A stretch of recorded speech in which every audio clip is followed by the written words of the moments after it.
Hello বন্ধুরা, নতুন একটি এপিসোডে আপনাদের সকলকে স্বাগতম জানাই। আজকে চলে আসলাম আবারও একটি নতুন এপিসোড নিয়ে। আজকের এপিসোডটার নাম এক রাতের গল্প। গল্প পাঠে আমি অঙ্কুশ। পোস্টার ডিজাইন করেছেন পলাশ ভট্টাচার্য এবং সাউন্ড এডিটিং করেছেন অরিন্দম ব্যানার্জি। যে সকল বন্ধুরা প্রতিনিয়ত ভয়ানক ভয়ানক ভূতের গল্প শুনে নিজের মনকে আনন্দ দিতে অনেক বেশি ভালোবাসেন, সেই সকল বন্ধুদের বলছি, যারা এখনও পর্যন্ত আমার চ্যানেলটি সাবস্ক্রাইব করেননি তারা এখনই আমাদের চ্যানেলটি সাবস্ক্রাইব করে রাখুন। কারণ আমরা প্রতিনিয়ত ভয়ানক ভয়ানক ভূতের গল্প আপলোড করে থাকি, আর সেই গল্প সবার প্রথমে আপনার কাছে পৌঁছে যাবে। তো চলুন বেশি কথা না বাড়িয়ে এক রাতের গল্প, এই গল্পটা আজকে মনোযোগ সহকারে শুনি। বিষ্টু পণ্ডিতের মৃতদেহটাকে আমরা যখন শ্মশান ঘাটে নিয়ে গেলাম তখন রাত প্রায় 2টো। খুব খারাপভাবে মৃত্যু হয়েছে বিষ্টু পণ্ডিতের। প্রতিদিনের মতো বিষ্টু পণ্ডিত সকাল সকাল দুধের ভাটা নিয়ে বেরিয়েছিল। ঝড় বাদলার দিন, আকাশের গতিকও ভালো নেই, তবুও সে যাবেই। দিন 9টার মধ্যেই তার ফিরে আসার কথা, কিন্তু বিষ্টু পণ্ডিত ফিরে না। সকাল গড়িয়ে দুপুর হলো, কিন্তু বিষ্টুর দেখা নেই। কাঁদো কাঁদো হয়ে তার স্ত্রী গেল আমাদের ক্লাব ঘরে। আমরা ছেলেরা সবাই মিলে তখন ক্যারাম বোর্ডে ব্যস্ত ছিলাম। বিষ্টুর স্ত্রীর মুখে সবটা শুনে আমরা বেরিয়ে পড়লাম বিষ্টুর খোঁজে। পুরো গ্রাম তন্ন তন্ন করে খুঁজলাম, এমনকি পাশের গ্রামও খুঁজলাম, কিন্তু না, বিষ্টুর কোনো দেখা নেই। দুপুর গড়িয়ে বিকেল হলো, সন্ধ্যা নেমে আসতে লাগলো। বিষ্টু পণ্ডিতকে আমরা আবিষ্কার করলাম তেমাথার মোড়ে, যে বিশাল খালটা রয়েছে সেখানে। বীভৎস অবস্থা করে রেখেছে তাকে। গলায় ছুরির চিহ্ন, মাথা দিয়ে রক্ত পড়ে জমাট বেঁধে গেছে, হাতের মাঝ বরাবর জায়গায় জায়গায় কাটা। খালের জলে রক্ত মিশে জলের এক প্রান্তে তখনও টকটকে লাল দেখাচ্ছিল। আমরা ছেলেরা তাকে পাড়ে টেনে তুলে খবর দিলাম পুলিশে। এদিকে বিষ্টুর স্ত্রী সময়ে সময়ে মূর্ছা যাচ্ছে।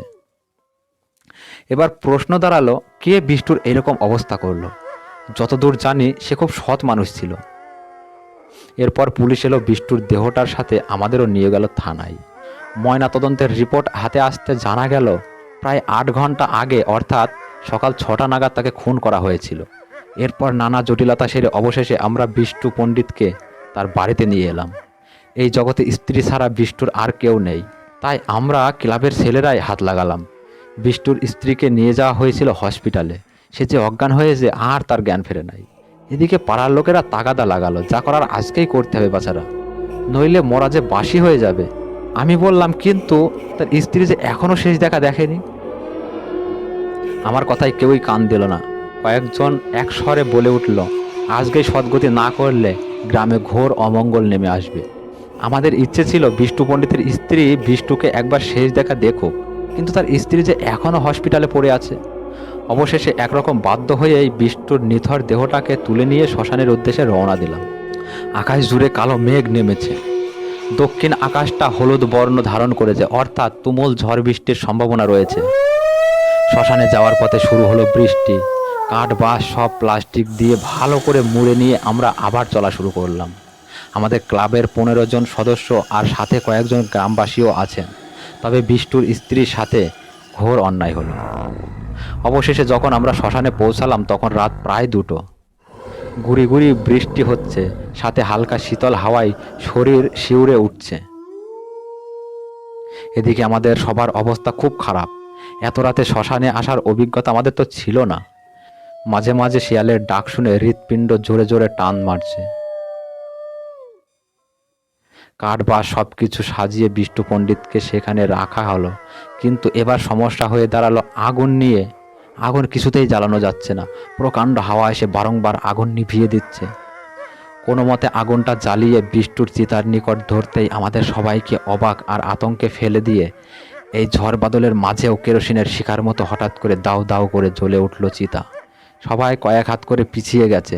বিষয়টা এমন হয়ে দাঁড়িয়েছে যে পালানোর শক্তিটুকু আর অবশিষ্ট নেই শরীরে। এদিকে হিমেল হাওয়ার তালে তালে ভয় পুরো শরীরকে গ্রাস করেছে। হঠাৎ করেই চোখ খুলে গেল নীলুর দিকে।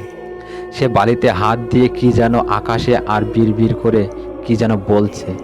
আলো আধারিতে ঠিকঠাক কিছুই বোঝা যাচ্ছে না। আমি কাছে গিয়ে বললাম, নীলু, এই নীলু, কি বলছিস রে? নীলু চেঁচিয়ে উঠে বলল, সব কটাকে আজ এখানে জ্যান্ত পুড়িয়ে মারব। তার কথাটা এত জোরে ছিল যে এই শুনশান শ্মশানে বারবার প্রতিধ্বনি হতে লাগলো। আর আমি ভয় পেয়ে কয়েক গজ দূরে ছিটকে পড়েছি।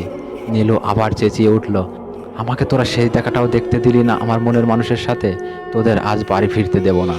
এই বলে সে দৌড় দিয়ে চিতা থেকে একটি জ্বলন্ত কাঠ উঠিয়ে নিয়ে ভয়ঙ্কর রকমের নাচ জুড়ে দিল। উপস্থিত সবাই থতমত হয়ে গেছে। অবস্থাটা এমন হয়ে দাঁড়িয়েছে, পালানোর শক্তিটুকু হচ্ছে না। নিশ্চয় কোনো অশক্তি তার উপর ভর করেছে। নীলু সবাইকে পাগলের মতো ধাওয়া করতে শুরু করলো। পরিমরি করে যে যেদিকে পারে ছুটতে লাগলো। তার হাতে থাকা কাঠটা মশালের মতো দাউ দাউ করে জ্বলছে এই বৃষ্টির মাঝেও। দূর থেকে দেখে মনে হলো সে একজন গ্রামবাসীকে ধরে ফেলেছে, আর রেহাই নেই।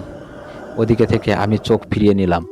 নিজেদের বাঁচাতে আমরা কয়েক বন্ধু মিলে দিলাম এই বর্ষার জলে ফুলে ওঠা নদীতে ঝাঁপ। হঠাৎ করেই ঘুমটা ভেঙে গেল বোনের ডাকে, দাদা ও দাদা, এত ঘুমাচ্ছিস কেন? তোর তো জ্বর চলে এসেছে বোধ হয়। হা করতো, থার্মোমিটারটা মুখে দিয়ে দেখি। মনে পড়ে গেল আজ থেকে প্রায় 5 বছর আগে বিষ্টু পণ্ডিতকে কারা যেন হত্যা করে খালের জলে ফেলে দিয়েছিল, আর আমরা কয়েকজন ক্লাবের ছেলে মিলে তার সদ্গতি করেছিলাম। ওদিকে বিষ্টুর স্ত্রী আর কখনো জ্ঞান ফেরেনি। আশ্চর্যজনকভাবে তার দেহটা হসপিটাল থেকে হারিয়ে যায়, আর খোঁজ পাওয়া যায়নি তার দেহটার। যে কয়েকজন গ্রামবাসী বিষ্টু পণ্ডিতের দেহকে তাড়াতাড়ি নিয়ে যেতে বলেছিল, তার স্ত্রীর জন্য অপেক্ষা না করে তাদের আর কেউই বেঁচে নেই। সবাই বড্ড রহস্যজনকভাবে মরেছে, আর সেই রহস্যের কিনারা আজও কেউ করতে পারেনি। গ্রামবাসীদের বিশ্বাস, বিষ্টুর আত্মা আজও শান্তি পায়নি। তার আত্মা এখনও তার স্ত্রীকে খুঁজে বেড়ায়। আবার কিছু গ্রামবাসী বলেন বিষ্টুর স্ত্রী মরেনি, তার অজ্ঞান হওয়া দেহটা থেকে পার্টস খুলে নিয়ে বিক্রি করে দিয়েছে সেই হসপিটালের ডাক্তাররা। যদি এই কথাটি সত্য হয়, তাহলে বিষ্টু পণ্ডিতের আত্মা সেই ডাক্তারদেরও ছাড়বে না। তবে আজ এত বছর পর এই ঘটনা আমার স্বপ্নে এলো কেন? তবে কিন্তু আমি তো কোনো অপরাধ করিনি। গল্পটা এই পর্যন্তই। বন্ধুরা, কেমন লাগলো গল্পটা আমাদের কমেন্ট করে জানাবেন। আপনাদের যদি গল্পটা এতটুকু ভালো লেগে থাকে তাহলে বন্ধুদের মাঝে শেয়ার করে দেবেন। নমস্কার।